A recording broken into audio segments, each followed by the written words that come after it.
everybody. It's almost that time. It's almost time for Bedtime Stories with Sid. This is episode number 4. And I'm going to talk a lot about one of the ladies who raised me before I get into the other lady who helped raise me. So we're going to talk a little bit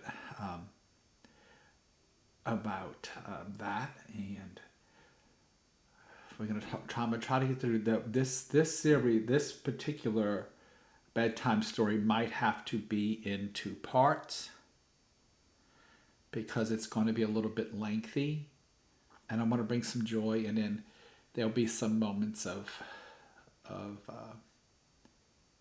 maybe some shocking moments or reveals anyway.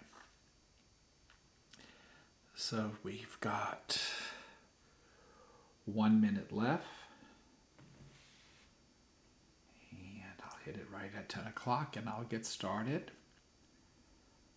For Bedtime Stories Part 4. This might have to be in 2 parts because I don't think I can do it all in 10 minutes.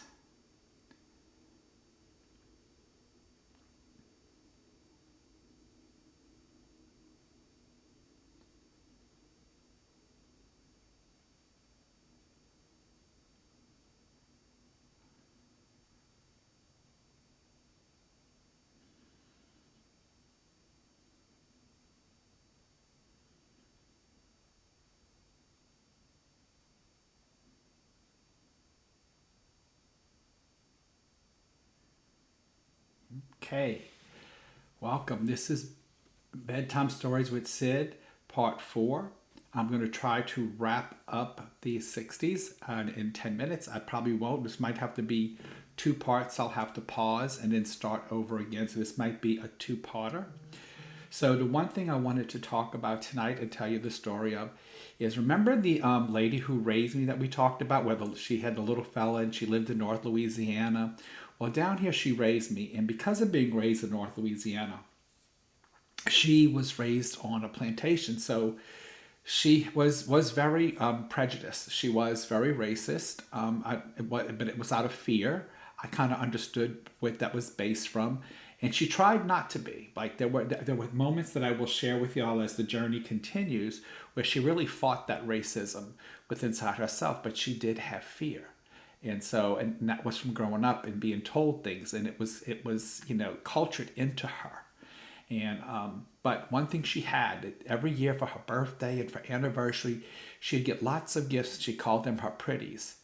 Well, before she passed, she started to give me some of those items, and since it's Christmas, I kind of want to share some of the things that I received from her before she passed. And so I'm going to take some time to show you those things. One of the things is, let me take a little sip of my tea because it is Christmas Eve.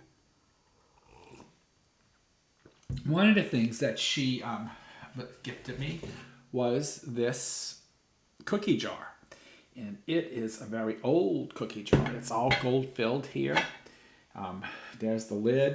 I don't know if there's anything on the bottom that marks it. There is some kind of graphic on the bottom. But anyway, this is a very old cookie jar from probably around the 1940s or so, 1930s or 40s. So she gave me that. She also gave me something I used to admire. And I don't have it dressed for you today.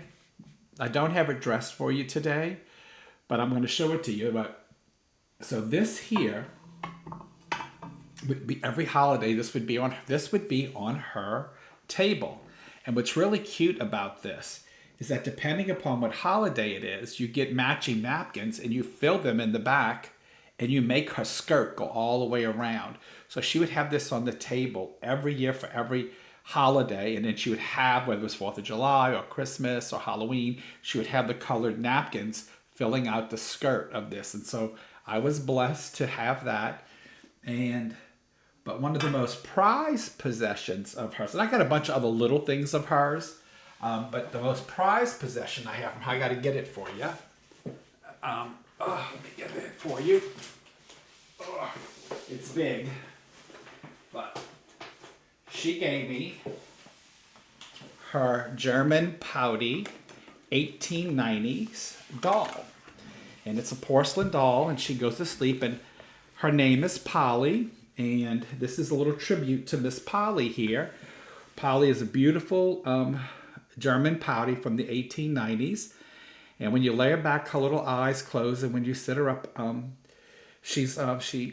her eyes wake up. So it's really cool. I did have to have her restrung once, and these are not her original clothes. She used to have a little blue suit that she wore, but this was made by the lady who gave me this doll, so I felt that was more special to put on her. And I know people say, "Oh, but for sale," I'm not planning to sell it. I'm going to pass her down to one of my females in my family. Will get her. But she is absolutely beautiful. Her name is Polly again, and she is from the 1890s. And Mama Mac had gifted me this, and I'm going to tell you this crazy story about dolls and Mama Mac.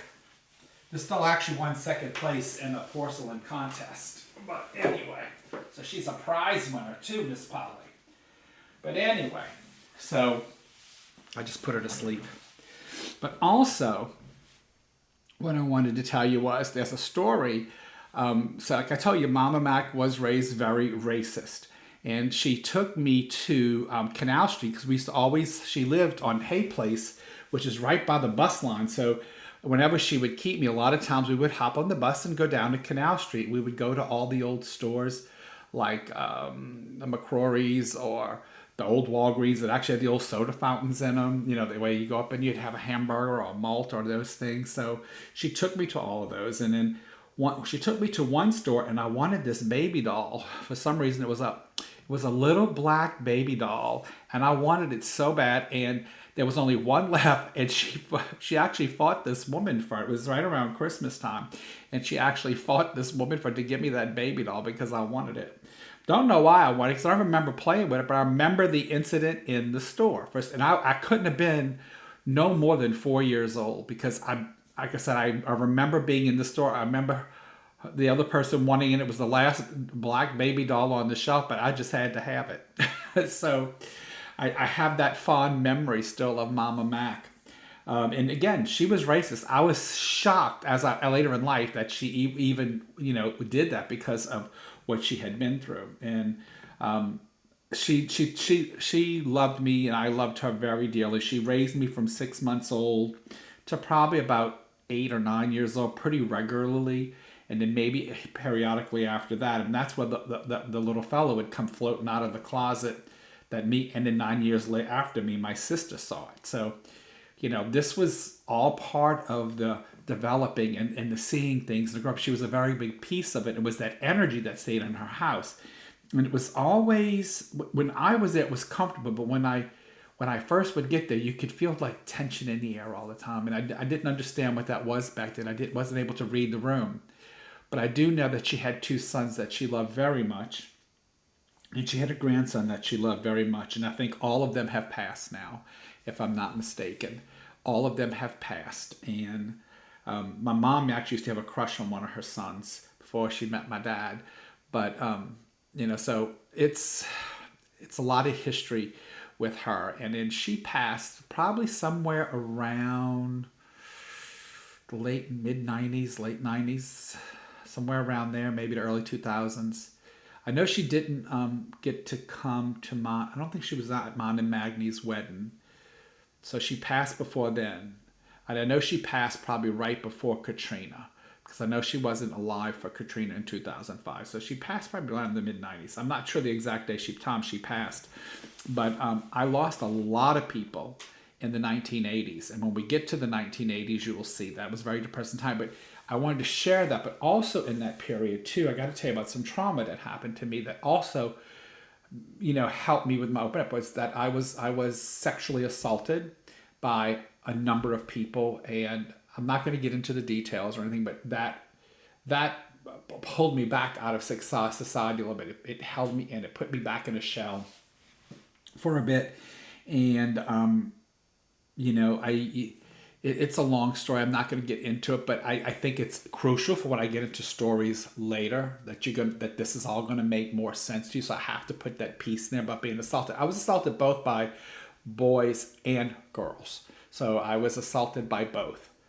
They were older and took advantage. So again, that was a long time ago, but it's gonna be crucial in the development when we get into later stories, and so you'll understand what some of the impact was, and so I needed to bring that up. And then, like I said, Mama Mac raised me. Daddy Mac, we would go fishing. Daddy Mac liked to fly fish. We'd go out in the boat every now and then. I helped them build a garden. They kept me very active, and busy. And like I said, Mama always took me down to the downtown to Canal Street to do shopping and have a lot of fun. And she was a very important figure in my life, and she was like a mother to me. My mother and father both worked a lot in the seafood business, and so that's who pretty much raised me. And then there became the housekeepers, and those are the ones who raised me past that. And they were all black women. So I got raised by a racist, and then I got raised by a black woman. And when I say racist, I'm saying it very lightly because, like I said, hers was built on fear. It doesn't make it right. But there was also some pain involved with that. And I think that's what may have caused some of the activity in that house. I need to say that too, because there was a lot of activity in her home. And so I wanted to share that with you. And we're going to move forward to the early 1970s on our next time. I think I got most everything in that I wanted to get in about the stories with Mama Mac and her home. There's a lot of pictures of me and her. We used to go there every Easter. So again, it was a lovely, lovely environment. But it was definitely interesting. So I want to thank you guys for joining me tonight, and hope to see you soon.